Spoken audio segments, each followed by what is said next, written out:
We measure microbes in microns. A micron is a millionth of a metre. The bacteria that give you boils or a sore throat measure 1 micron. A sturdy hair is 100 microns thick. Here's a close-up photo of some stained bacteria, each measuring 1 micron across. The size of the coronavirus particle is arrowed. To appreciate just how small it really is, we're going to drop it onto a bacterium and see how many stretch across the cell. 1, 2, 3, 4, 5, 6, 7, 8, 9, 10. So how many bacteria reach across a polyester fibre from the mask? 1, 2, 3, 4, 5, 6, 7, 8, 9, 10. Yes, each fibre measures 10 microns thick. And here is a fibre alongside a very fine human hair that's 50 microns across. 1, 2, 3, 4, 5 fit across the 50 micron hair.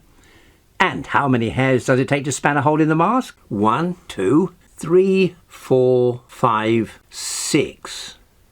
Well, that's an elongated hole, so it's safer to say 5.